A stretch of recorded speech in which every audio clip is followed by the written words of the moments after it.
اقرأ كتاب الله ترق جناح أعوذ بالله من الشيطان الرجيم بسم الله الرحمن الرحيم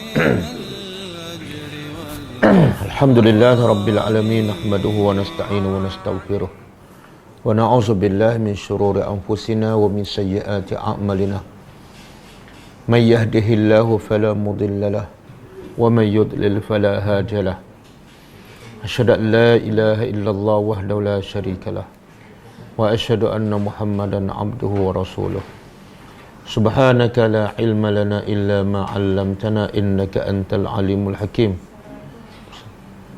اللهم علمنا ما ينفعنا وانفعنا بما علمتنا وزدنا علما اللهم أتي أنفسنا تقواها وزكها أنت خير من زكاها أنت وليها ومولاها Rabbi yassir wa la tu'assir Rabbi tammi bil khair amma ba'du.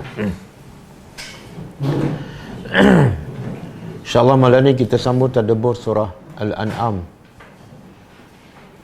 Kita sampai ayat yang ke 37.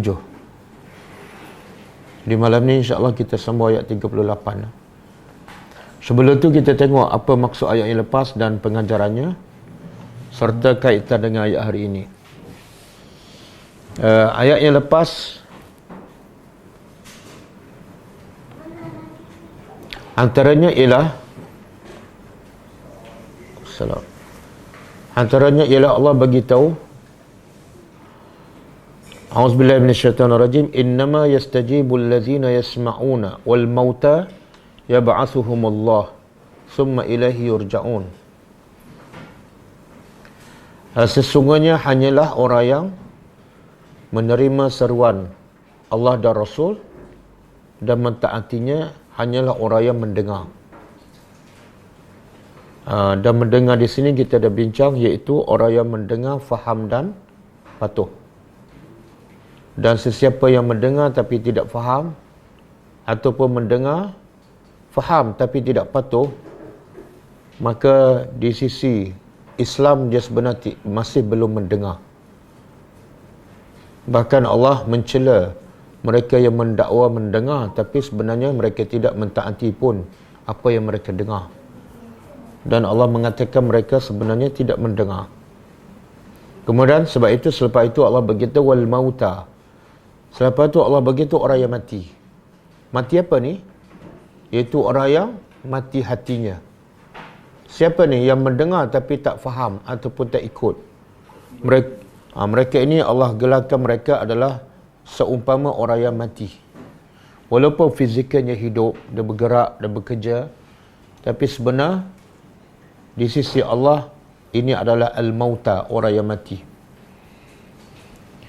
Kemudian Allah bagi tahu orang yang hatinya mati sentiasa akan mencari alasan untuk tidak beriman kepada Allah, tapi dalam masa sama mereka tak nak tunjuk mereka ni degil, mereka keras kepala. Dengan cara apa? Mereka sentiasa meminta bukti. Jadi seolah mereka nak bagi tahu sebab bukti belum cukuplah mereka tidak beriman kepada Allah. Sedangkan kalau manusia nak beriman tidak perlu banyak bukti, cukup dengan satu bukti, cukup dengan satu ayat mereka boleh beriman kepada Allah Subhanahu wa taala. Okey. Kemudian Allah suruh Nabi jawab kepada orang-orang musyrikin, orang-orang kafir yang sentiasa meminta bukti untuk mereka beriman. Allah suruh Nabi jawab, "Qul, wahai Muhammad, bagi itulah pada mereka yang tak nak beriman tetapi asyik meminta bukti. Katalah pada mereka, innallaha qadirun ala an yunazzila ayah. Sesungguhnya Allah sangat berkuasa untuk menurunkan apa saja bukti.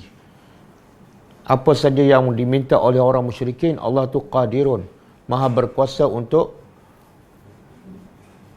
memperkenankan permintaan orang-orang musyrikin. Allah berkuasa. Tetapi walakinna aksarahum la ya'lamun. Akan tetapi kebanyakan manusia tidak mengetahui. Ramai manusia tak tahu. Apa yang mereka tak tahu? Apa yang Apa yang ramai manusia tak tahu? Tak tahu apa ni? Tak tahu? Tak tahu bahawa Allah tu maha berkuasa untuk menurunkan apa saja bukti. Dan juga manusia tidak mengetahui bahawa Allah tu sebenar tak perlu minta bukti baru. Sebab bukti depan mata mereka yang mereka lihat setiap hari sebenarnya jauh lebih besar daripada yang mereka minta. Contohlah, yang mereka minta matahari terbelah. Tapi yang depan mata mereka, apa dia? Yang lebih besar daripada matahari terbelah. Langit. Mana lebih besar? Mana lebih hebat? Langit, Allah cipta 7 lapis tanpa tiap dan tak pernah retak, tak pernah sengit. Daripada mula dicipta sampailah sekarang dengan bulan terbelah. Mana lebih menunjukkan kehebatan Allah? Langit. Tapi kenapa mereka masih meminta? Sebab mereka sebenar tak nak beriman. Hati mereka tertutup. Okey, itu ayat yang lepas. Ayat hari ini Allah nak bagi tahu pada orang-orang musyrikin yang sentiasa beralasan untuk tidak beriman bahawa bukti yang ada depan mata mereka dan mereka melihat setiap hari sebenarnya sudah cukup kalau mereka nak beriman kepada Allah. Jadi apa bukti itu? Kita tadabbur. A'udzubillahi minasyaitonirrajim.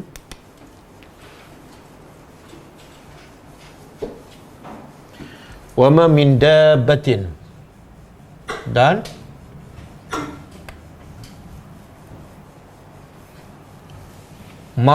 tidak min dabbatin, dari dabah. Apa dia? Dalam bahasa Arab daripada perkataan dabah yadubu, iaitu apa saja yang bergerak. Apa saja yang bergerak. Yang bergerak dan yang bernyawa. Ada pendapat mengatakan dia lebih khusus kepada haiwan. Kepada haiwan. Apa saja yang bergerak ataupun melata. Di mana ni? Fil ardi, di bumi. Dan wala ta'irin, dan tidak juga ta'irin. Apa dia? Ta'irin. Ta'irun. Asal dia daripada perkataan tara. Tara makna ia terbang. Kalau ta'irun yang terbang. Apa maksud ni? Burung. Jadi kalau seekor ta'irun, kalau banyak tuyur. Tapi tuyur betul, tapi tak digunakan dalam Al-Quran. Yang digunakan dalam Quran bukan tuyur, yang kita selalu sebut dan selalu kita tak perasan. Tayran. Satu ta'irun, kalau ramai atau banyak tayrun. Disebut dalam surah apa ni? Surah apa? Mana ada surah tayrun ababil? Surah Al-Fil. Wa arsala alaihim. Banyak. Satu ta'irun dalam surah ni, kalau ramai ataupun jamak, tayrun. Jadi tidak ada juga yang, dan tidak juga yang terbang. Yang terbang ni banyak jenis tak? Binatang. Burung kan? Ada tak selain daripada burung yang terbang? Kelawar. Dia kelawar tu bukan jenis burung lah. Sebab kelawar tu banyak duduk di mana? Duduk di udara ke duduk di gua? Jadi bila sebut ta'irun tu lebih kepada burung. Ta'irun yatiru, yang yatiru fi'il mudhari', yang selalu terbang. Bijanahaihi, dengan janah satu, janahaihi dua sayap, dengan dua sayapnya. Kenapa Allah sebut terbang dengan dua sayapnya? Ada tak burung terbang dengan dua kakinya? Tak ada. Kalau terbang mesti dengan dua sayap kan. Jadi kadang-kadang kita rasa macam perkataan ni tak perlu disebut. Cukup burung terbang kan. Tapi kenapa disebut lagi terbang dengan dua sayapnya? Dalam bahasa Arab, dalam tafsir dia kata ini sebagai taukid, penegasan. Burung tu terbang dengan dua sayapnya sebagai penegasan. Okey. Tidak ada apa saja binatang yang melata di bumi dan tidak juga burung yang terbang di udara kecuali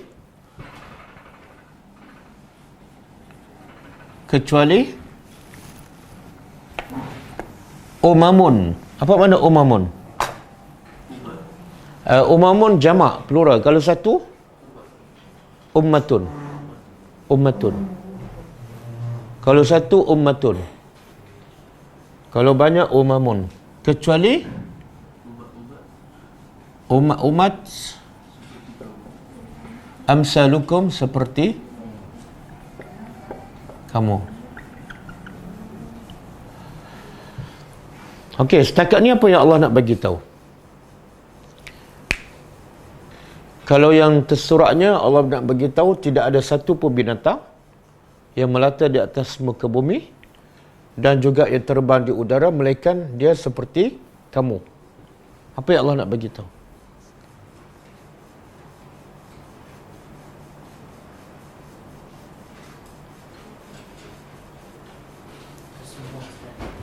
Apa dia? Meliputi? Ialah apa message? Apa dia? Sama dari segi apa? Dari segi? Makna kita hamba, burung pun hamba juga. Jadi sama dari segi, makna kalau kita dicipta oleh Allah, maka burung pun dicipta oleh Allah, ular pun dicipta oleh Allah. Kalau manusia Allah dah tetapkan rezekinya, maka burung pun Allah dah tetapkan rezekinya, ular Allah dah tetapkan rezekinya, semut yang halus Allah dah tetapkan rezekinya. Kalau kita Allah dah tetapkan ajal kita, maka binatang pun sama. Sampai satu masa dia akan mati. Boleh? Jadi apa yang Allah nak beritahu sebenarnya? Allah cipta kita sama dengan Allah cipta binatang. Allah bagi rezeki pada kita sama Allah bagi rezeki pada binatang. Allah matikan kita sama dengan Allah matikan haiwan. Apa yang Allah nak beritahu?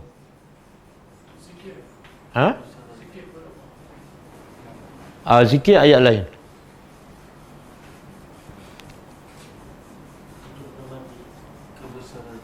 Hidup dan mati. Macam mana tu?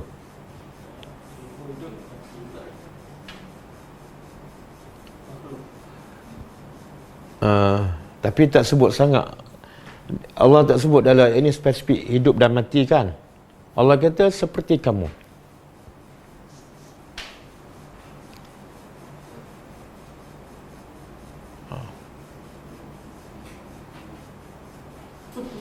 Semua khusyuk. Saya tak tahu khusyuk memikirkan jawapan ataupun khusyuk menunggu jawapan. Dia sebenarnya Allah nak bagi tahu bahawa dia satu-satunya Tuhan yang mencipta. Kalau Allah mencipta manusia, dia juga mencipta binatang. Sebab kalau Allah mencipta manusia tapi binatang dicipta oleh Tuhan yang lain, mana Tuhan yang cipta kita tak berapa hebat. Faham? Sebab dia hanya boleh mencipta manusia. Tapi Allah nak bagi tahu, kamu kena sembah aku sebab aku ni hebat. Bukan aku setakat mencipta kamu, tapi semua binatang di darat, di udara, semua Tuhan yang sama yang mencipta. Jadi tak ada sebab kamu nak sembah Tuhan separuh dan sembah yang lain separuh. Sebab yang mencipta ni satu saja. Dan yang lain pada Allah semua adalah makhluk. Okey, satu. Yang kedua, kaitan dengan ayat yang lepas. Kaitan dengan ayat yang lepas ialah orang kafir meminta apa? Bukti kebesaran Allah dan kebenaran Nabi Muhammad sallallahu alaihi wasallam. Okey, sebenarnya ayat ni sebagai bukti yang cukup jelas kepada orang musyrikin Mekah bahawa Allah tu memang Tuhan yang berhak disembah. Apa dia?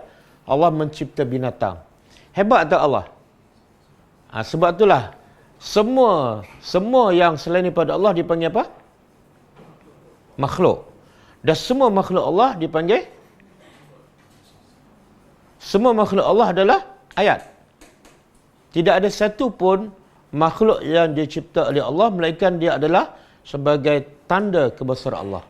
Daripada sebesar-besar langit, daripada sebesar-besar gajah, sehinggalah sekecil-kecil apa dia binatang paling halus? Semut yang halus lah kan. Tapi bagi siapa ni? Semua ciptaan Allah adalah sebagai bukti keesaan, kebesaran dan kekuasaan Allah. Bagi siapa? Orang yang berfikir sahaja. Kan? Jadi tak payah minta bukti baru. Tengok semut je. Semut kan? Paling halus. Pernah tak kita tengok semut yang halus dan kita rasa kebesaran Allah pada semut tu? Pernah tak? Pernah. Macam mana? Apa dia? Jantung dia berpinggang dia. Dia ada jantung ke? Tidak ada. Ya. Dia ada otak tak? Semua ada otak ke? Dia ada perut? Dia ada mulut? Okey, kalau semut yang halus tu, dia makan tak? Makan. Dalam ayat lain Allah kata tidak ada satu pun binatang yang melata di atas muka bumi melainkan Allah dah tetapkan rezekinya. Okey, cuba kita fikir semut yang halus kan. Halus sangat. Kadang-kadang kita tak nampak pun rasa bergerak kan. Cuba fikirkan kalau badan dia dah halus, mulut dia besar mana? Mulut dia besar mana? Lagi halus kan? Okey, kalau badan halus, mulut dia lagi sempit. Kalau mulut dah sempit, makan apa yang boleh masuk mulut dia? Waalaikumsalam. Kita kalau dah tua tak ada gigi kan, nak makan makanan yang keras tak boleh, kena blend dulu kan. Tapi semut ni, mulut dia sangat-sangat kecil, makanan apa yang boleh masuk mulut dia? Yang sama saiz dengan mulut dia. Makan apa? Apa dia? Kadang-kadang gula lebih besar pada semut. Dia bukan sikit-sikit.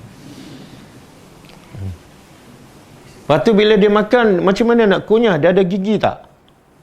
Dia ada isi perut tak nak proses?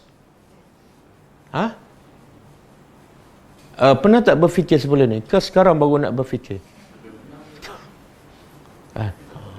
Dan sebelum ni kita bincang pasal apa? Nyamuk kan? Dengan nyamuk tu ada berapa mata? 100. Kemudian dalam keadaan gelap dia boleh gigit orang walaupun gelap gelemak kan? Maknanya apa? Mata dia tu boleh, macam mana dia boleh kesan orang tu dalam keadaan gelap? Bukan dengan mata. Walaupun dia ada 100 mata, tapi dia dapat kesan badan manusia dengan haba panas. Tikus kan?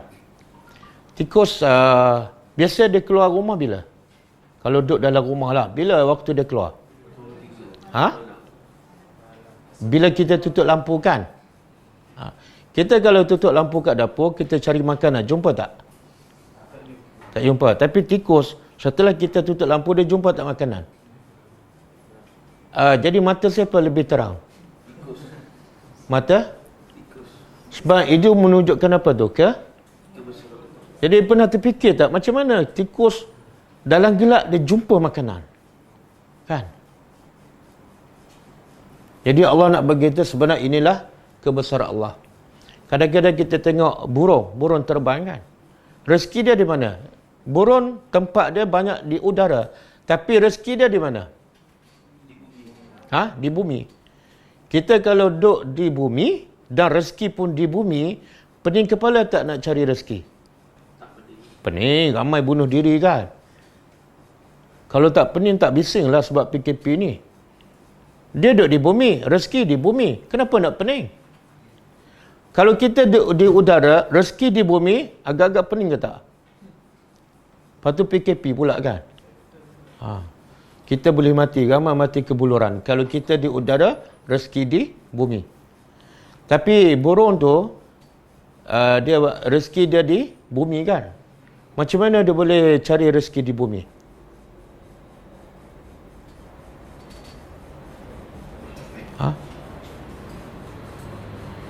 Allah ada buat tak contoh burung ni, ta'irun. Allah ada buat tak contoh burung? Contoh apa? Kelebihan burung ni. Sehingga ada satu hadis Nabi kata, yadkhulu al-jannah aqwamun yadkhulu al-jannah aqwamun afidatuhum ka'afidati at-tayr. Cuba terjemah. Yadkhulu al-jannah, akan masuk syurga, aqwamun, jamak kepada kaum, golongan-golongan manusia.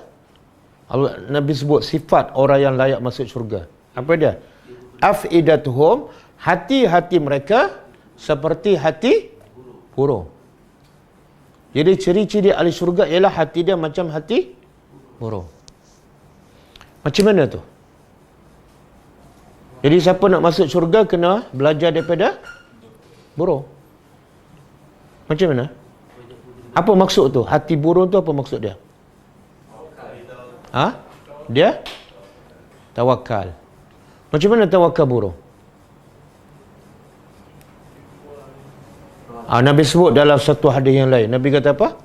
Lau tatawakkaluna kama lau tatawakkaluna haqqa tawakkulih la razaqakum kama razaqa at-tayr.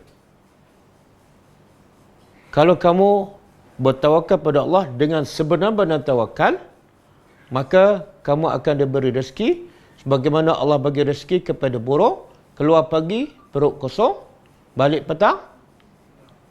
Okey, burung tahu tak di mana rezeki dia? Burung boleh berfikir tak nak buat macam mana nak dapatkan rezeki? Tak boleh. Tapi pernah tak burung balik petang perut kosong? Pernah tak? Pernah?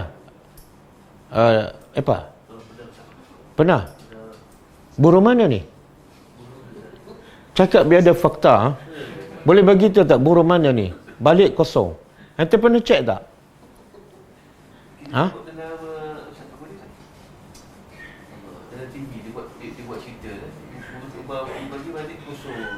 Kosong apa ni? Tak ada makanan, Ustaz.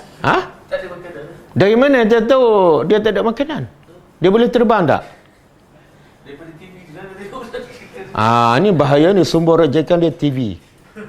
Bahaya ni. Boleh panggil edible apa? Tak, Nabi cakap apa? Kalau kamu betul-betul tawakal, sebagaimana betul-betul tawakal, kamu akan diberi rezeki sebagaimana Allah bagi rezeki pada burung. Nabi kata apa?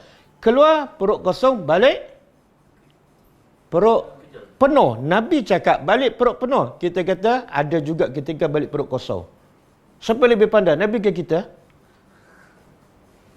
Nabi cakap balik perut kenyang. Jadi jangan tengok salah TV lah. Nabi cakap perut kenyang. Boleh?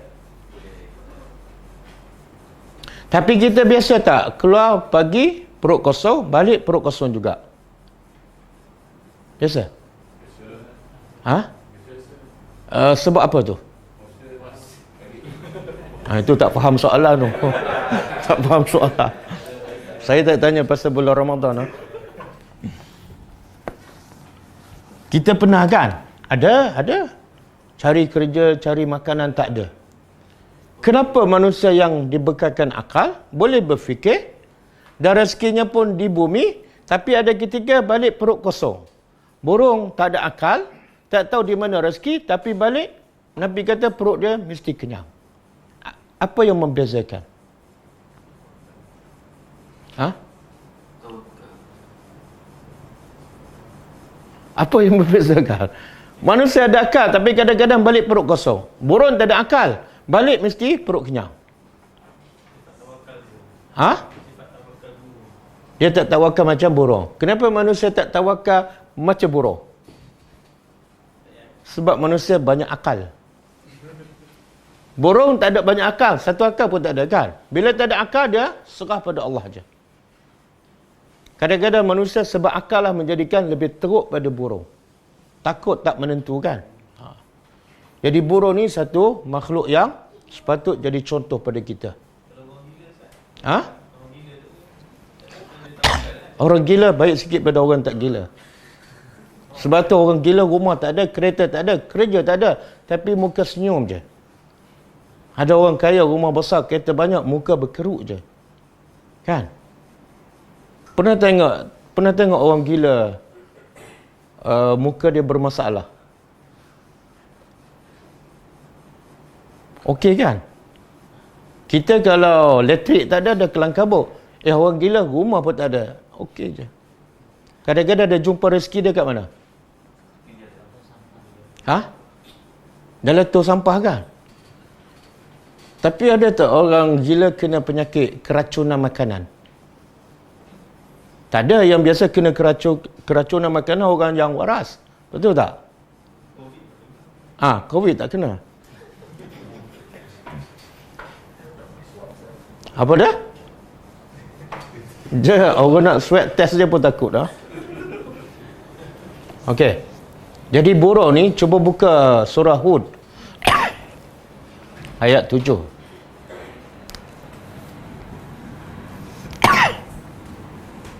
Surah Hud ayat 7. Wa ma min dabbatin. Ayat 6. Cuba baca. Wa ma min dabbatin fil ardi illa 'ala Allahi rizquha wa ya'lamu mustaqarraha wa mustawda'aha kullun fi kitabim mubin. Okey, ayat atas ni Allah nak cerita pasal kebesaran Allah melalui ciptaannya. Ayat ni Allah nak bagi tahu kehebatan Allah dan rahmat Allah termasuk pada binatang. Iaitu apa saja binatang yang Allah cipta, maka Allah jamin rezekinya. Cuba terjemah. Wa ma min dabbatin, dan tidak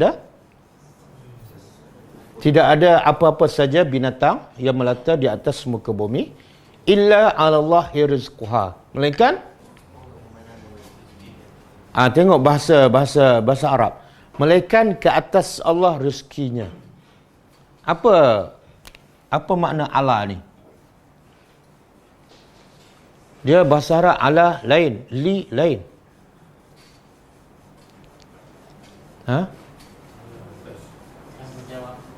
Apa dia? Macam ayat ni apa dia? Wa inna lana lal akhirata wal ula. Kemudian alaina lal huda. Surah apa tak ingat. Okey, bila sebut ala ni makna apa? Wajib.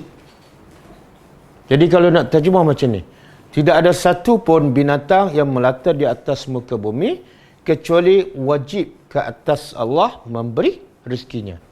Jadi Allah tu menunjukkan wajib. Siapa yang wajibkan kepada Allah? Siapa yang wajibkan Allah untuk bagi rezeki pada semua binatang? Allah. Kita tak boleh wajibkan. Jadi bila Allah wajibkan rezeki pada semua binatang, apa maksudnya? Apa dia? Yalah, maksudnya apa? Jangan risaulah. Sebab Allah kata, Allah ni satu, dia Rabbul Alamin. Makna dia memiliki segala-galanya, dan kalau dia bagi semua yang dia miliki, yang ada sekarang, sikit pun tak mengurangkan kekuasaannya. Kan? Jadi kalau dia bagi semua sekali, dan sedikit pun tak mengurangi kekuasaannya, dan dia juga mewajibkan ke atas dirinya untuk bagi pada semua makhluk. Jadi logik tak kita risau? Tak logik kan? Yang risau ni kenapa? Tak yakin. Dia sebab, saya pernah bagi contoh lah, analogi kan. Dia masa kita kecil kan, masa kita kecil, sejak kita lahirkan, masa tu dah ada kerja tak? Tak ada. Ada pendapatan? Masa kita sekolah rendah, ada kerja? Tak ada. Masa sekolah menengah, ada kerja? Tak ada. Ada kereta? Tak ada. Tapi pernah tak kita risau? Bapa kita tak bagi makan. Kerja tak ada. Pernah tak? Tak. Kenapa tak risau? Yakin. Yakin apa? Kenapa yakin pada bapa? Tak ada budak sekolah termenung. Kenapa? Takut besok tak boleh makan lah. Tak ada kan? Tak ada. Kenapa? Kenapa dia yakin pada bapa dia? Apa dia? Sebab pertama dia tahu bapa dia memang akan jaga dia. Sebab bapa kan? Bapa mesti sayang dan mesti jaga. Satu. Yang kedua, dia tahu bapa dia ada kerja. Betul? Sebab tu dia tak fikir langsung pasal rezeki. Yang dia fikir apa dia? Yang dia fikir apa dia? Bukan. Ini anak-anak yang baik lah ni. Anak yang baik ni. Yang dia fikir apa dia? Yang dia fikir ialah dia takut bila langgar perintah bapa dia. Betul? Bila dia langgar, kemungkinan bapa dia tak bagi rezeki. Jadi akhirnya dia fikir apa? Bukan bapa tak bagi. Aku jangan langgar perintah bapa aku. Sebab bila langgar, ada kemungkinan bapa tak bagi rezeki. Betul? Kalau seorang bapa yang macam tu je, kerja pun macam tu je, anak boleh yakin dan tak pernah risau bapa tak akan bagi. Kenapa kita risau bila Tuhan kita yang mencipta kita jauh lebih hebat, lebih kaya, lebih pemurah daripada bapa kita?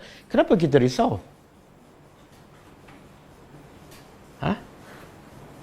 Adakah bapa kita lebih kaya daripada Tuhan?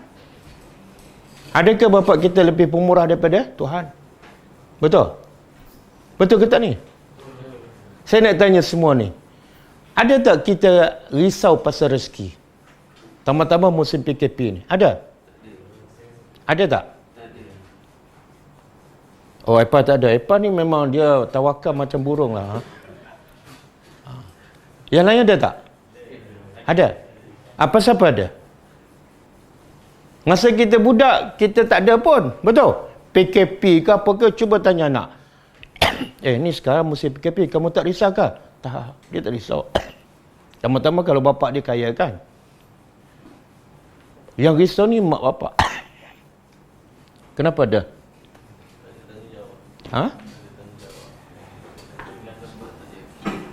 Sebab?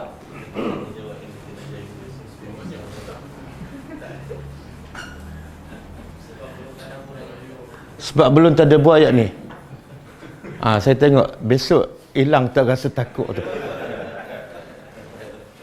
Tak, jawapan dia kita masa kita budak kan, kita langsung tak risau pasal rezeki sebab kita betul-betul kena bapak kita. Tapi bila kita dah habis tanggungjawab dengan bapak, kita dah bekerja, kita tak berapa kena Tuhan kita. Sebab tu kita risau. Betul? Betul. Satu. Yang kedua, masa kita budak, masa kita jadi anak, kita takut nak langgar perintah bapa. Sebab apa? Bila langgar, kemungkinan bapa tak bagi rezeki. Kan? Tapi bila kita dewasa, kita tak takut langgar perintah Allah. Tapi kita takut rezeki tak diberi. Pelik tak cara kita berfikir? Sekarang, masa kita hidup sekarang, dah bekerja, dah berkeluarga kan? Mana kita lebih takut? Langgar perintah Allah ke takut risau rezeki? Makna kita tak kenal Tuhan. Kalau kita kenal Tuhan, jangan langgar perintah Allah, maka kita yakin Allah apa dia? Ialah ayat tu apa? Wa ma yattaqillah. Hafaz saja ayat tu. Wa yarzuqhu min haitsu la. Ayat hujung tu, Allah bagi rezeki tanpa, tapi syarat apa? Tu. Sebab kita dididik daripada sekolah, daripada tadika lagi, sekolah rendah, sekolah menengah, apa dia?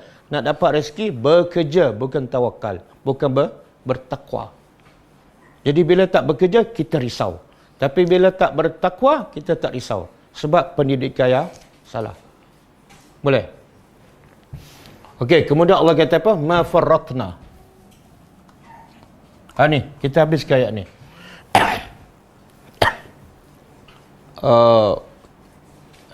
Saya tak tahulah, rumah saya ada. Bila kita masuk bilik air kan, kadang-kadang tengah keluar cacing halus je. Kan, ada? Rumah siapa ada?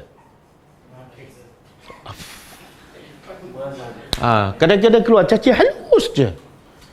Bila saya tengok, saya terfikir, apa rezeki dia duduk bilik air, mana ada makanan? Mana ada makanan? Betul tak? Ni Allah kata tidak ada satu pun binatang termasuk cacing yang halus walaupun duduk dalam bilik air, bukan kat dapur, dalam bilik air. Kalau dapur okey kan, tak ada makanan, melainkan Allah dah jamin rezekinya. Kemudian wa ya'lamu, Allah mengetahui mustaqarraha, makna tetap bagi binatang ni. Allah tahu semut ni duduk kat mana, berapa lama dia duduk kat situ. Kemudian wa mustaudaha, lepas tu Allah tahu di mana dia nak pergi, berapa hari dia akan pergi dan berapa lama kemudian dia balik kembali. Semua Allah tahu. Kullum fi kitabin mubin. Semuanya tercatat dalam kitab yang jelas. Jadi kalau kita tadabbur ayat ni, lepas ni jangan risau pasal rezeki. Kalau kita risau pasal rezeki, makna apa tu? Sama ada kita tak kenal Tuhan ataupun kita langgar perintah dia. Orang langgar perintah Allah, itu antara penyebab dia risau pasal rezeki.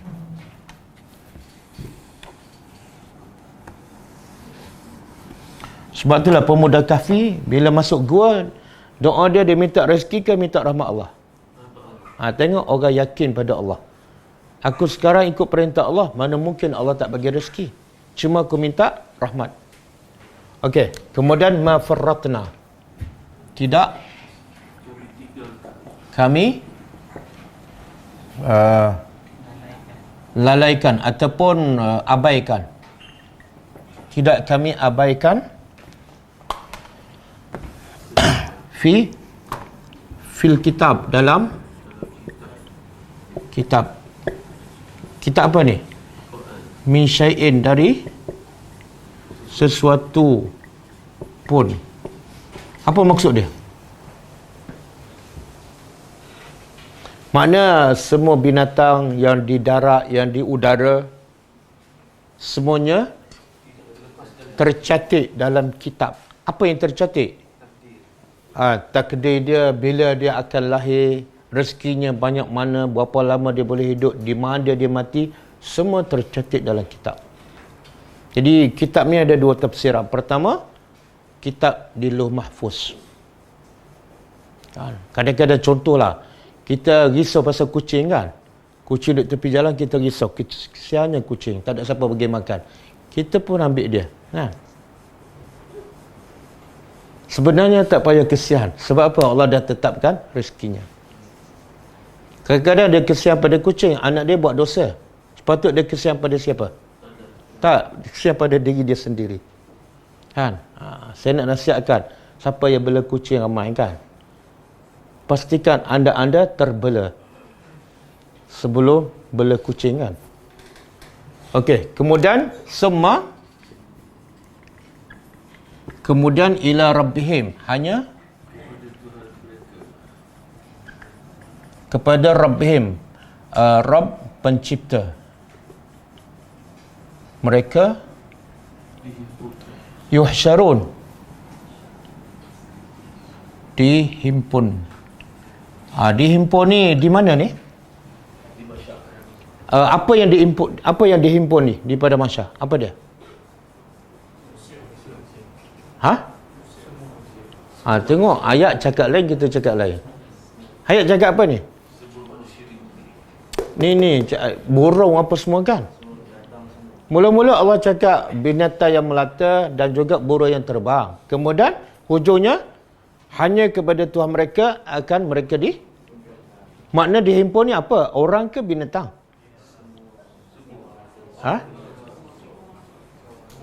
Semua makhluk.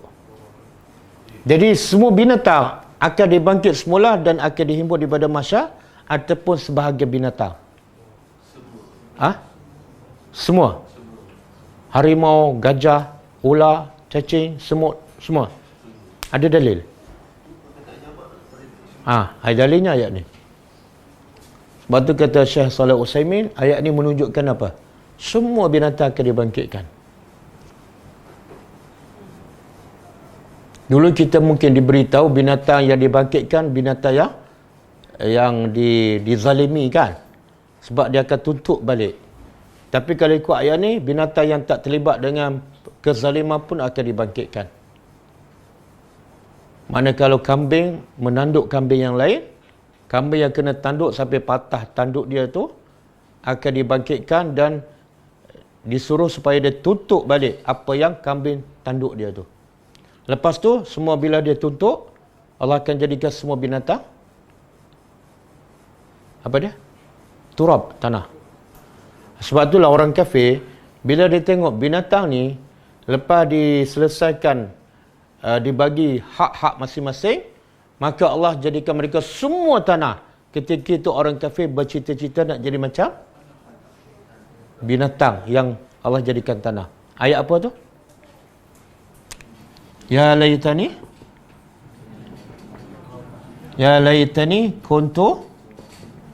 kuntu turaba.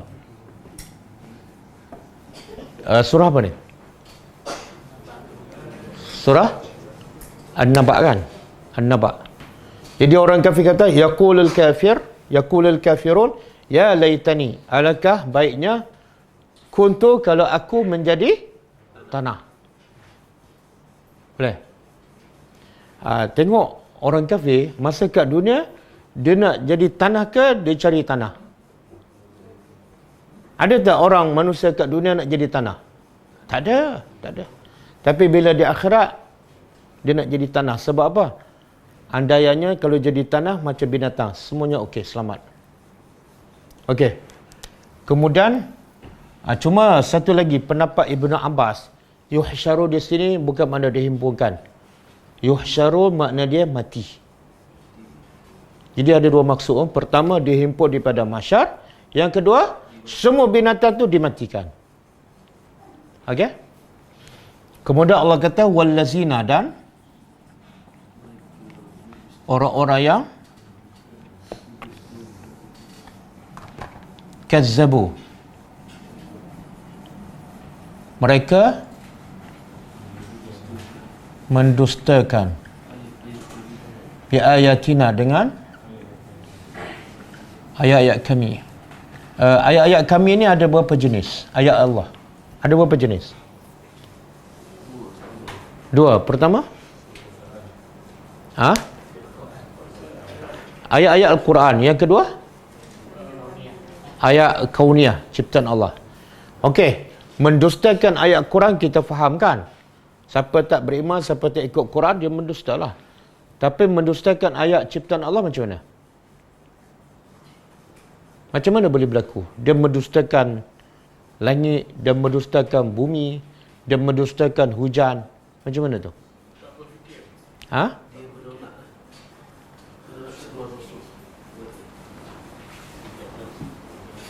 Tak, bila orang tu dikatakan mendustakan ayat ciptaan Allah. Macam mana? Mendustakan pencipta. Apa dah? Mendustakan pencipta. Macam mana? Tidak beriman. Tak, contoh langit kan? Dia mendustakan ciptaan Allah, langit. Macam mana tu? Tak, bila dia kata langit tercipta dengan sendiri. Kafir. Kalau berlaku ribut taufan, dia kata apa? Semula jadi. Kafir. Ataupun dia kata langit dicipta oleh Allah, tapi ada raka kongsi. Allah dibantu oleh Tuhan lain. Kafir. Siapa menurunkan hujan? Ini fenomena alam. Kafir. Boleh? Okey. Dan orang-orang yang mendustakan ayat kami adalah summun. Summun. Apa makna summun? Summun pekak. Summun pekak. Bukmun, wabukmun dan bisu.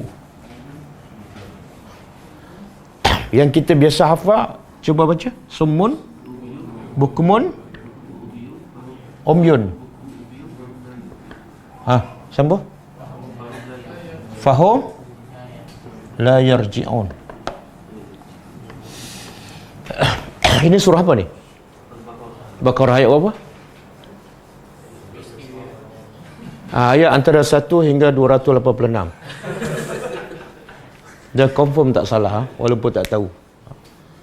Okey, cuba terjemah. Semun, pekak, bukumun, bisu, umyun, buta. Kemudian fahum la yarji'un. Maka mereka, ayat ni Allah sifat kepada orang munafik ni. Orang munafik solat, puasa, kadang-kadang pergi berjihad kan. Tapi Allah kata dia pekak. Pekak apa mana? Adakah dia tak mendengar? Telinga dia clear. Semua benda dia dengar, Quran tak dengar. Kadang-kadang dengar Quran tapi tak faham. Maka Allah kata dia sama seperti orang. Yang kedua, bukmun. Bukmun mana? Apa maksud bisu? Adakah dia tak boleh bercakap? Boleh. Tapi apa yang dia cakap semua kosong. Tidak ada kebenaran. Quran tak ada, hadis tak ada. Kan? Kadang-kadang dia bercakap semua hadis palsu. Orang tu Allah kata bisu. Yang ketiga, umyun makna buta. Apa maksud buta? Dia melihat macam-macam, dia tengok Korea, Jepun kan. Tapi bila tengok Quran mati kutu. Kan? Bila tengok langit tak rasa apa-apa. Kemudian Allah kata fahum la yarji'un. Mereka ni yang ada 3 sifat ni tidak akan kembali kepada siapa? Kenapa mereka tak akan kembali? Kenapa mereka tak akan kembali kepada Allah, kepada hidayah? Kenapa?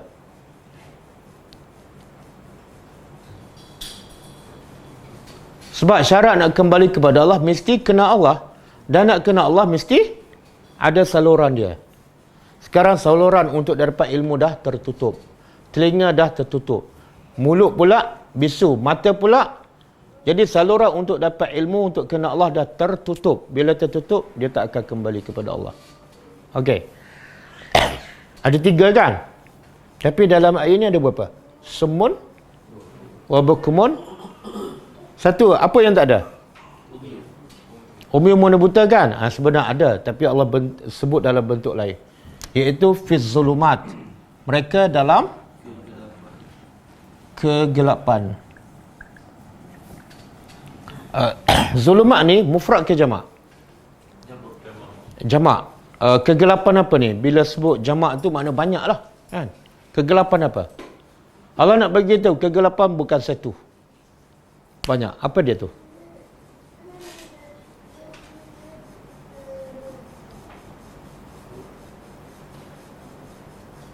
Kegelapan syirik. Kegelapan yang paling asas ialah kejahilan. Dia syirik tu puncanya manusia jahil, tak ada ilmu. Sebab itulah masyarakat Mekah dipanggil masyarakat jahiliah. Adakah orang Mekah tak ada ilmu?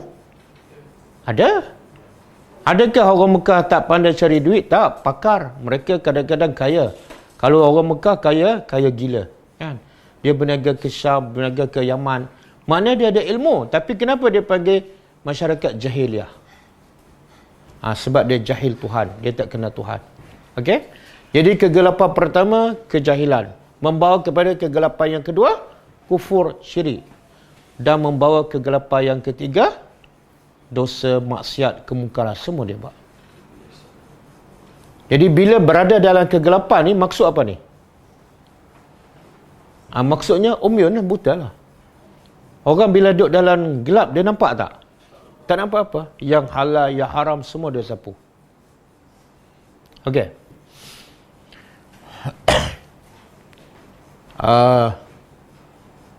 Jadi sumun bukmun. Tahu tak? Allah sebutkan makhluk Allah ni semua yang melata, sama ada binatang ataupun manusia, dipanggil dabah. Kan? Dabah. Tahu tak dabah apa yang paling-paling ganas? Yang paling-paling jahat? Binatang apa? Ha? Dajjal. Ada dalil? Jangan sebut Dajjal sensitif. Binatang apa paling jahat? Ha? Naga? Tak. Iblis? Ada dalil? Iblis paling jahat. Saya nak tanya, Iblis dengan Fir'aun mana lebih jahat? Iblis dengan Fir'aun. Ha? Kenapa Fir'aun lebih jahat? Iblis mengaku tak Tuhan? Tak. Iblis mengaku tak Allah tu adalah Tuhan dia? Ya? Mengaku. Jadi sebenarnya siapa makhluk yang paling jahat? Sebenarnya Allah sebut dalam Quran. Dan ayat ni pun kita baca. Dan mungkin dah berkali-kali. Tapi sebab kita tak faham, kita tak tahu. Sebenarnya Allah dah begitu lama makhluk yang paling-paling jahat. Apa dia? Orang? Ada dalil. Termasuklah kezaliman ialah bercakap tanpa dalil.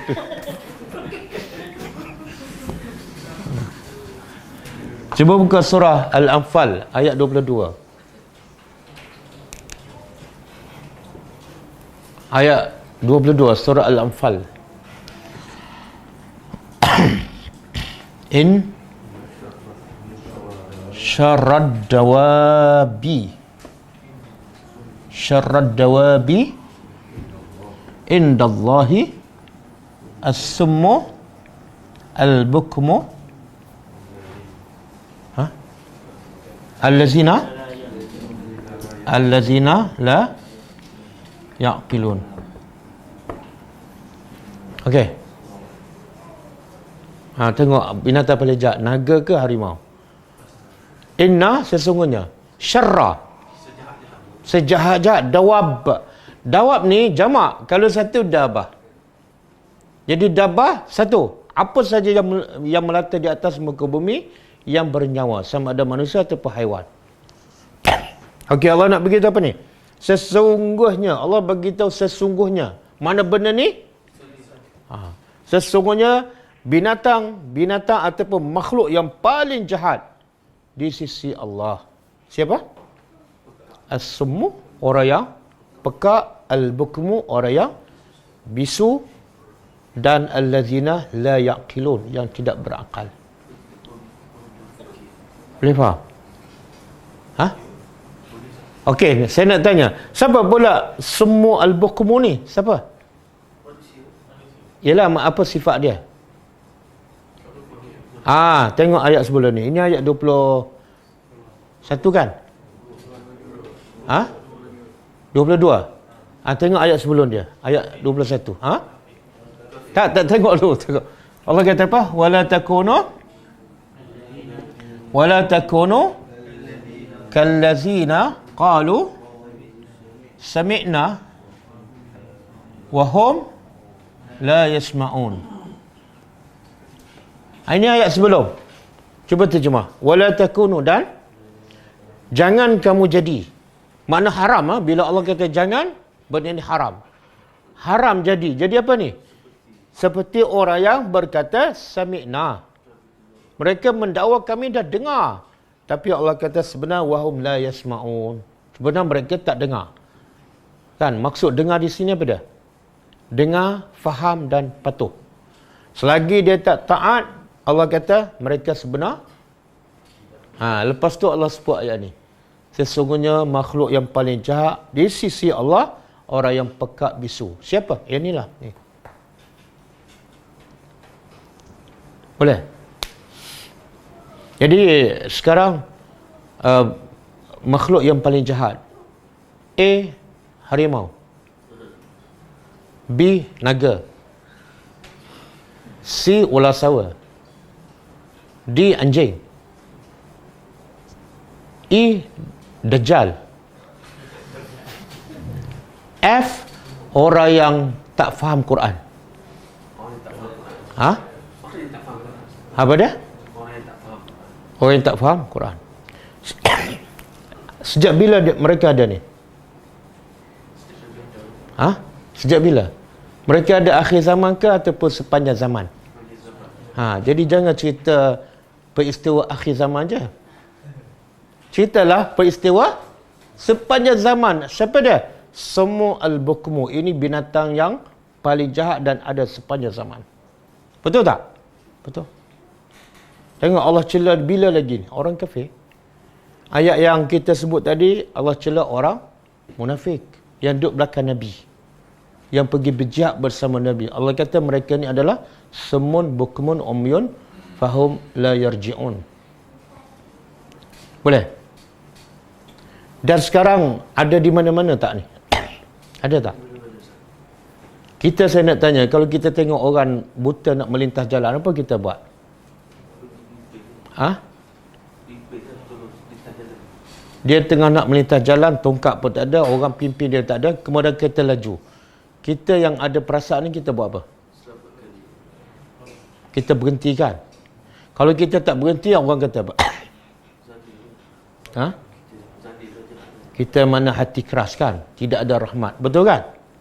Tapi saya nak tanya, antara kita berhenti dan bantu orang buta mata untuk melintas jalan, dengan kita gunakan masa kita, tenaga untuk bantu orang yang buta hati untuk melintas neraka dan dapat masuk syurga, yang mana lebih penting? Ha? Nombor 2 kan? Tapi berapa ramai yang buat? Betul tak? Inilah kerja Nabi ni, pagi, petang, siang, malam. Inilah kerja Nabi Nuh 950 tahun. Apa dia? Nak selamatkan ni binatang yang, makhluk yang paling jahat. Nampak celak tapi buta. Nampak dengar tapi pekak. Kan? Mereka ni mungkin di kalangan keluarga kita, mungkin sepupu kita, mungkin jiran kita. Sebab itulah kita nak gerakkan pelajar-pelajar tadabbur supaya buat kerja paling mulia di sisi Allah. Apa dia? Selamatkan ni. Jadikan makhluk yang paling jahat, jadikan makhluk yang paling mulia. Kan? Macam mana nak jadikan makhluk yang paling jahat ni, yang buta, yang pekak, menjadi makhluk yang paling mulia? Macam mana? Ha? Bagi Al-Quran. Sebab tu Nabi kata, khairukum, sebaik-baik kamu. Ini sejahat-jahat. Apa dah? Mesti yang belajar Quran dan mengajar. Sebab itulah, tolonglah kesian pada diri kita sendiri, bukan orang lain. Gunakan masa untuk bantu orang ni. Kadang-kadang kita bantu orang miskin bagi makan, kan, baiki rumah. Tapi dia tetap pekat, tetap selagi mana dia tak faham Quran. Jadi sekarang kita nak gerakkan pelajar-pelajar tadabbur supaya pergilah ziarah asnaf yang ada di kampung dia, di taman dia, dan bagilah Quran terjemahan dan bantu mereka untuk faham Al-Quran. Kita akan pergi ke Kedah. Hari Sabtu ni kita akan pergi ke Kedah. Ini misi kita yang paling, bukan paling lama, tapi paling banyak negeri kita pergi. Sabtu kita pergi ke Al-Usta, jumpa pelajar tadabbur di sana, dan kita akan ziarah asnaf. Kita akan bagi Quran terjemahan. Kemudian hari Sabtu kita pergi ke Penang, 3 tempat. Ziarah asnaf dan bagi Quran terjemahan. Dan bantu mereka supaya mereka ikut kelas tadabbur. Kemudian hari Isnin kita patah balik ke Perak. Dan sekarang dah ramai pelajar-pelajar tadabbur yang pergi ziarah orang miskin di kampung mereka. Mereka bagi Quran, mereka minta Quran. Kita dah beli Quran sebanyak 225 buah baru sampai tadi. Kita akan hantarkan Quran ni kepada rumah-rumah asnaf dan kita bantu mereka supaya mereka tadabbur Al-Quran. Ni. Kalau tak, mereka akan menjadi mungkin makhluk yang paling buruk di sisi Allah Subhanahu Wa Taala.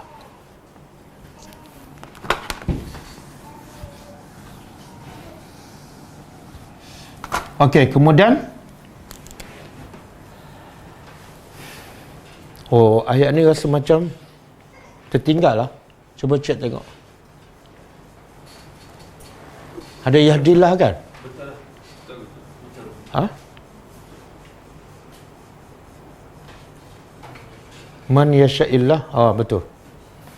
Man, siapa yang Allah kehendaki, yudlilhu, dia sesatkannya. Wa man yasha', dan siapa yang dia kehendaki, yaj'alhu, dia jadikannya ala siratin, atas jalan yang lurus. Okey. Jadi Allah beritahu, siapa yang Allah hendak menyesatkannya, Allah sesatkan. Kan? Dan siapa yang Allah nak bagi hidayah, tunjukkan jalan siratul mustaqim, Allah akan tunjukkan. Kan? Jadi sekarang hidayah dengan sesat tu bergantung pada apa? Kalau ikut ayat ni bergantung pada masyiatullah, kehendak Allah. Betul kan? Jadi kalau orang kata, tengok Allah yang berkehendak. Kalau saya nak tapi Allah tak berkehendak, saya tak akan dapat hidayat. Betul? Betul tak hujah tu? Salah. Tapi kalau ikut ayat ni macam tu lah. Saya baca semula. Siapa yang Allah kehendaki sesat, Allah sesatkan dia. Jadi sesat hidayah bergantung pada kehendak Allah. Betul kan? Betul ke salah? Betul. Maknanya kalau kita nak hidayah, Allah tak nak. Dapat tak hidayah? Oh, tak dapat. Kalau tak dapat macam tu, macam tak adil lah. Allah Maha mengetahui. Itu tak ada jawapan. Apa dia? Hidayah betul. Hidayah boleh dicari. Tapi bergantung pada kehendak Allah. Keputusan Allah berdasarkan pada kebijaksanaan dia, Ustaz. Okey, kehendak Allah berdasarkan kepada kebijaksanaan Allah. Betul? Ada dalil. Itu antara jawapan dia. Allah berkehendak memberi hidayah pada seseorang bergantung pada kebijaksanaan Allah. Apa tanda Allah bijak? Iaitu Allah akan bagi hidayah pada siapa yang nak sahaja. Itulah tanda Allah bijak. Kalau Allah bagi hidayah pada orang tak nak, Allah tak bijak. Dan kalau orang nak hidayah, Allah tak bagi, Allah tak bijak. Boleh faham? Saya bagi contohlah. Rektor universiti, dia ada hak nak benarkan siapa saja masuk universiti dia kan? Betul? Itu hak dia. Tapi biasa dia benarkan siapa? Siapa yang layak. Siapa yang layak. Jadi Allah ini hak untuk memberi hidayah dan menyesat, hak Tuhan seorang je. Dan Allah akan bagi berdasarkan siapa yang layak. Siapa yang layak? Yang berkehendak. Boleh? Sebab tu ayat ni kena gabungkan dengan ayat yang lain. Contoh Allah kata apa? Dalam surah Al-Kahfi. Faman sya'a falyu'min. Wa man sya'a falyakfur. Cuba terjemah. Maka siapa yang nak, siapa pula? Tadi Allah yang berkehendak kan? Sekarang Allah kata, siapa yang berkehendak iman, Allah kata apa? Beriman, silakan. Wa man sya'a, dan siapa yang nak kufur, falyakfur, silakan. Makna Allah serah kehendak tu kepada kita. Tapi kehendak kita tak lari daripada kehendak Allah. Sebab apa? Sebab dia Tuhan. Mana boleh kita buat di luar daripada kehendak dia? Kalau kita boleh buat sesuatu di luar kehendak Allah, Allah tu tak hebat lah. Betul? Dan cuba buka surah Yasin. Surah Al-Insan. Ayat 30. Wa ma tasha'una illa Apa dia? Dulu sama. Betul. Wa ma tasyauna illa an yasha Allah. Illa an yasha Allah.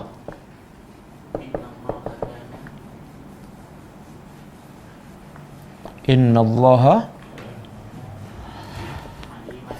kana aliman kana aliman hakiman. Okey, cuba terjemah. Sekarang ayat ni bergantung pada kehendak Allah kan? Ayat ni pula bergantung pada kehendak manusia. Cuba tengok ayat ni pula, surah Al-Insan.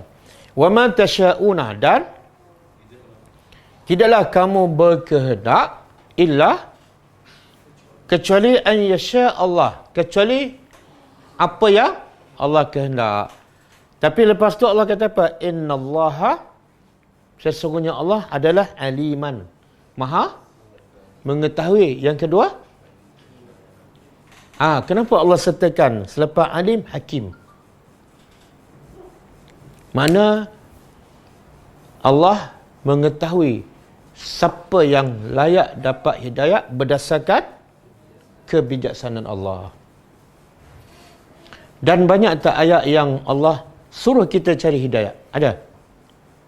Ada contoh? Allah suruh kita cari dan Allah suruh kita minta lagi. Ihdinas siratal mustaqim. Allah wajibkan kita minta berapa kali sehari? 17. Logik tak? Allah suruh kita minta. Bila kita minta, bila kita nak, Allah tak nak bagi pula. Logik tak? Tak logik. Saya kata pada mereka, mintalah duit.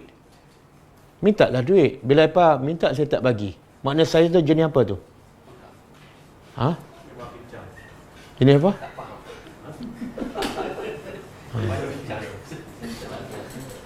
Tapi ramai tak yang minta hidayat tapi tak dapat? Dia minta 17 kali sehari, dah 17 tahun tapi tak dapat hidayat. Pasal apa pula? Dah minta tapi tak dapat pula. Dia bukan minta, dia baca surah Fatihah. Beza minta dengan baca surah Fatihah. Kalau dia minta, dia buat apa selepas solat? Dia cari hidayat. Dan hidayat di mana? Zalikal kitabu la raiba fi hudan. Jadi kitab Al-Quran adalah petunjuk. Kalau nak cari hidayat, cari dalam Al-Quran. Okey, satu lagi Allah sebut dalam contoh surah lain. Qad aflaha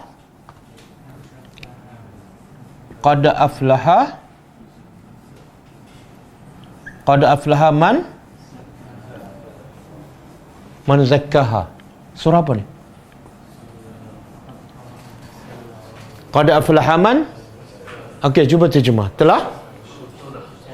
Telah berjayalah. Siapa? Man zakkaha. Tengok, Allah sandarkan kejayaan kepada siapa? Kepada orang, bukan Allah. Telah berjayalah siapa? Orang yang mensucikan hatinya. Mana kalau dia sucikan, dia berjaya. Boleh? Jadi kena gabung semua ayat lah.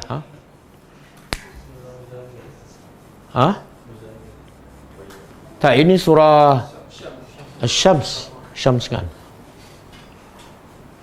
Okey, kita berhenti setakat ayat 39. Okey, kita baca sikit buku dosa-dosa yang dianggap biasa. Kita sampai dosa yang keempat, muka surat 31. Siapa yang ada buku boleh buka muka surat 31. Dosa yang keempat, iaitu bersumpah dengan nama selain daripada Allah. Kata penulis, Allah bersumpah dengan nama apa saja yang ia kehendaki daripada segenap makhluknya. Jadi Allah bebas nak bersumpah dengan apa saja makhluknya. Banyak tak dalam Quran yang Allah bersumpah dengan makhluknya? Banyak. Cuba sebut. Wasyams, wadduha, wal fajri, wal asri, wal laili kan. Sedangkan makhluk, mereka tidak dibolehkan bersumpah dengan nama selain daripada Allah. Kita pula makhluk, haram kita bersumpah selain daripada nama Allah. Tak boleh nak bersumpah demi ibuku, demi keretaku. Namun bila kita saksikan kenyataan sehari-hari betapa banyak orang yang bersumpah dengan nama selain pada Allah. Ada berlaku. Mungkin bukan dalam masyarakat kita lah. Sumpah adalah salah satu bentuk pengagungan. Kerananya ia tidak layak diberikan melainkan hanya kepada Allah. Dalam sebuah hadis marfu' daripada Ibnu Umar diriwayatkan, "Ala innallaha yanhaakum an tahlifu bi abaikum. Man kana halifan falyahlif billah aw liyasmut." Maksudnya, ketahuilah sesungguhnya Allah melarang kalian bersumpah dengan nama nenek moyang, demi atuk aku, ataupun demi wali, demi si fulan. Barang siapa hendak bersumpah, maka hendaklah dia bersumpah dengan nama Allah ataupun diam. Lebih baik diam. Dalam hadis Ibnu Umar yang lain, Nabi kata, "Man halafa bi ghairillah faqad asyrak."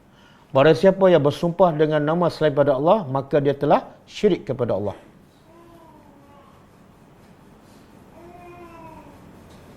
Sebab tu ada, saya lupa kata sahabat ke, dia kata, aku lebih rela bercakap bohong daripada bersumpah bukan dengan nama Allah.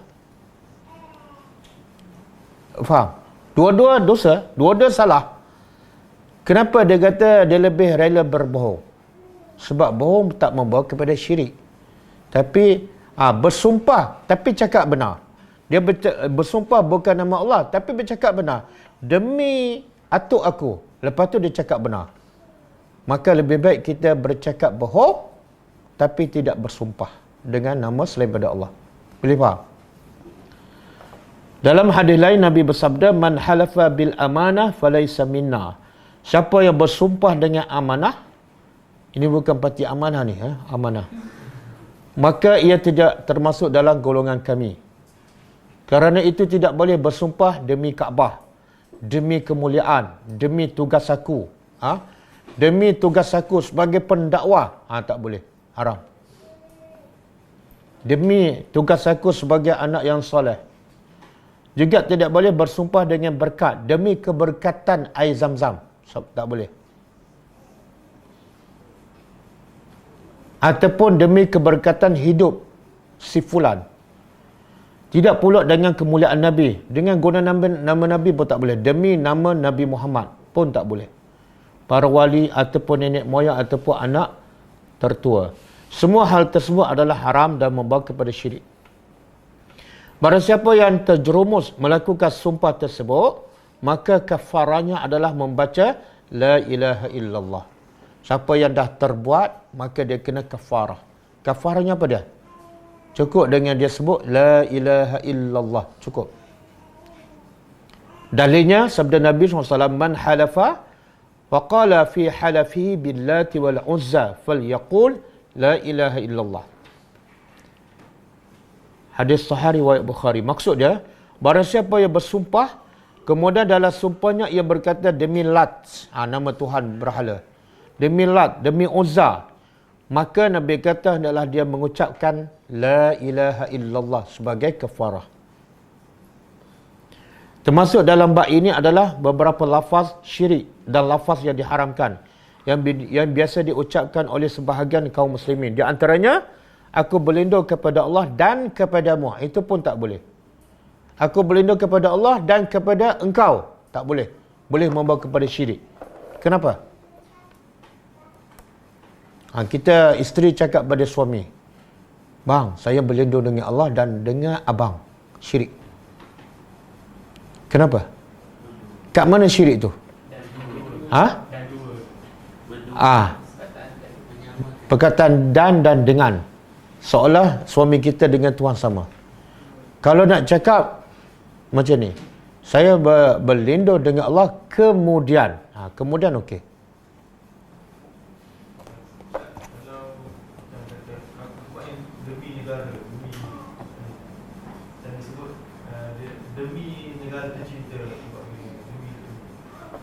Okey, dia perkataan demi itu apa maksud?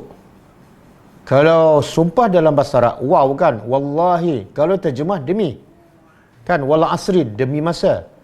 Tapi bahasa Melayu ni kadang-kadang demi, kadang-kadang bukan bermaksud sumpah. Jadi kena tengok apa maksud dia. Demi negaraku tercinta.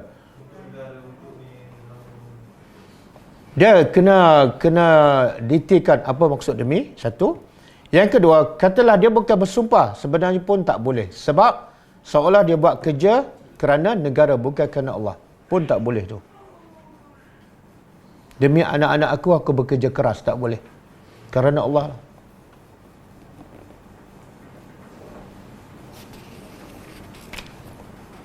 Okey.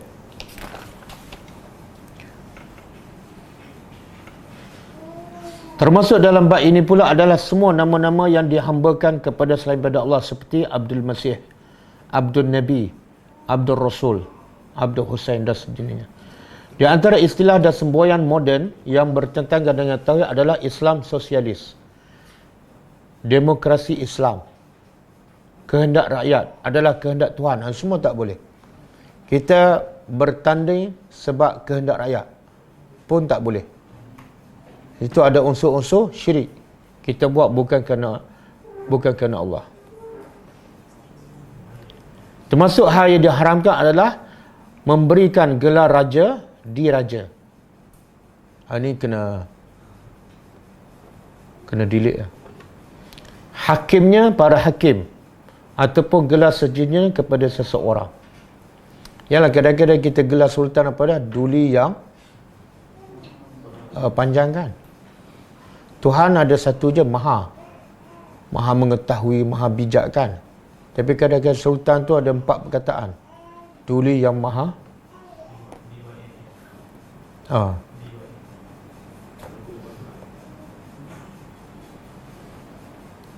memanggil dengan kata Sayyid, Tuan, ataupun semakna kepada orang munafik ataupun kafir.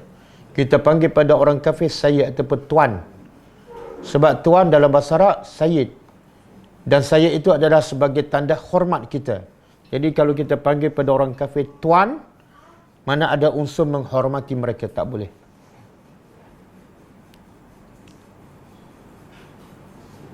Menggunakan kata andai kata pun salah dari segi akidah.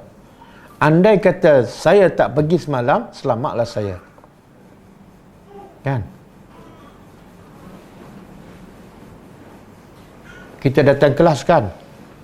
Lepas tu kena tahan polis. Kita berkata, andai kata aku tak pergi kelas kan, selamat. Tak boleh.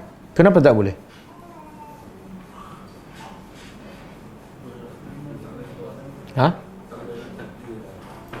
Sebab menolak takdir. Dan dalam bahasa Arab dia panggil lau. Lau makna dia jikalau. Jikalau saya tak pergi. Nabi kata dengan perkataan lau tu membuka pintu syaitan. Syaitan lagi seronok. Sebab kita dah macam menolak takdir Allah Subhanahu Wa Taala.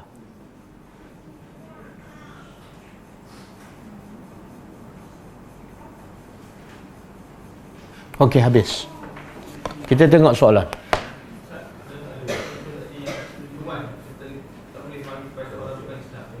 Guru kita dia belajar kat universiti. Dia tu guru kita yang bukan Islam lah. Sir, tuan. Tak, itu kita hormat sebagai seorang guru, bukan sebab dia kafir. Tak apa. Macam bapak lah. Kalau bapak tu anak masuk Islam, bapak belum. Jadi boleh tak anak hormat bapak?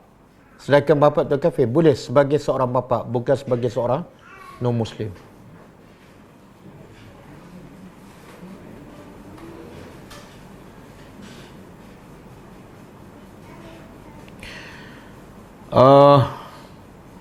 Bismillah. Assalamualaikum Ustaz. Waalaikumsalam. Apa status hadis ini? Sahih ke sesiapa yang memenuhi sah depan, Allah Subhanahu Wa Taala akan angkat darjah dan akan mendirikan rumah yang indah di syurga? Saya tak pasti hadis ni. Saya pernah dengar satu hadis lah. Siapa yang bergerak ke depan untuk memenuhi ruang kosong di sah depan, Allah akan bina sebuah istana di syurga. Saya pernah jumpa hadis tu, tapi saya tak pasti kesahihannya. Nanti saya cek dulu.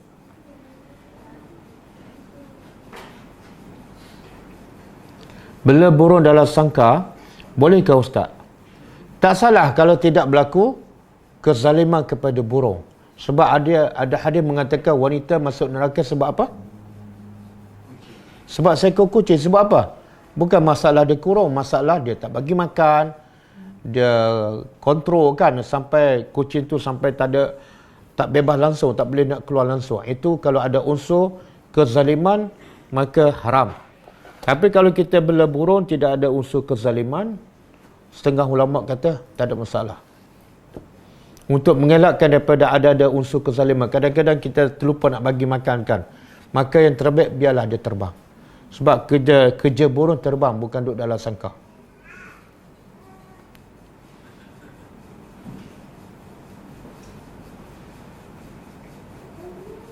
Boleh tak dalam solat fardu buka Al-Quran? Boleh, tak salah. Selagi mana ia tidak banyak pergerakan. Tapi saya nasihatkan hafal lah. Jangan bergantung. Kadang-kadang mindset kita bergantung pada buka Quran. Akhirnya kita malas menghafal. Kan? Sangat besar dan sangat banyak faedah bagi siapa yang menghafal ayat-ayat dan surah-surah yang baru.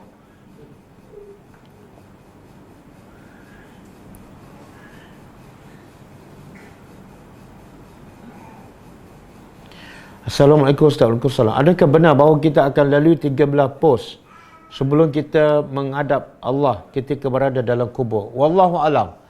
Saya tak jumpa dalil. Dan sebenarnya tak penting berapa checkpoint kita akan jumpa di akhirat besok. Yang penting apa dia? Yang penting apa dia? Yang penting checkpoint pertama tu. Jangan duk kira checkpoint ada 15. Tengok-tengok yang pertama tak lepas. Kan? Kan Osman bin Affan dia pergi ke kubur, dia ada menangis. Bila ditanya, wahai Amirul Mukminin, bila dia sebut tentang syurga neraka, kamu tak menangis. Tapi bila berada di kubur, kamu menangis. Kenapa?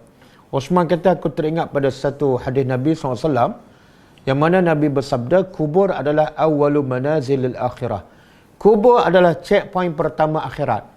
Siapa selamat di kubur, maka selepas tu dia akan selamat. Walaupun ada 1000 checkpoint. Tapi siapa yang tak selamat di kubur, checkpoint pertama, selepas tu dia akan diazab lagi dahsyat. Jadi Osman menangis sebab apa? Sebab dia tak pasti dia selamat tak checkpoint yang pertama tu. Wallahu alam.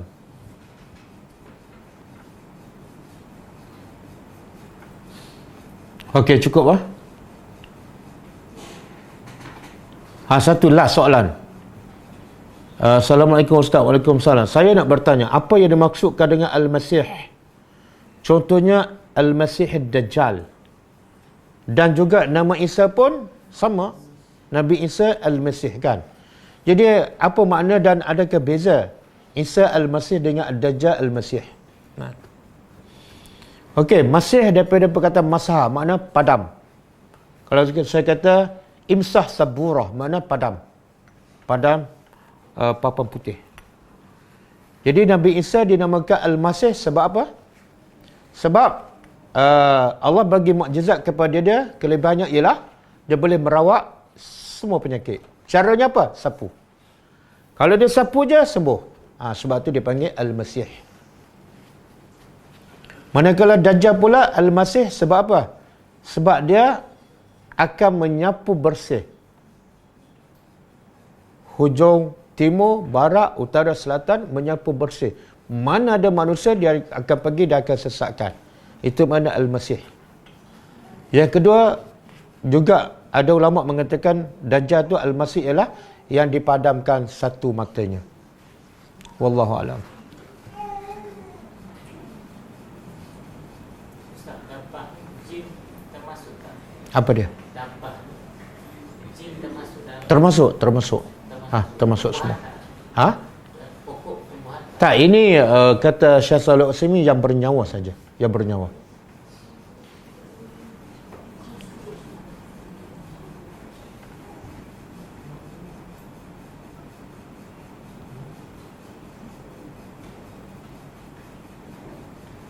Okey, cukup lah. Kelas kita seterusnya ialah besok Sirah Nabawi pukul 10.30 insya-Allah. Kita tutup dengan membaca tasbih kafarah. Subhanakallahumma wa bihamdika asyhadu an la ilaha illa anta astaghfiruka wa atubu ilaik. Assalamualaikum warahmatullahi wabarakatuh. اقرأ كتاب الله ترقى جنانه وتنل عظيم الأجر والغفران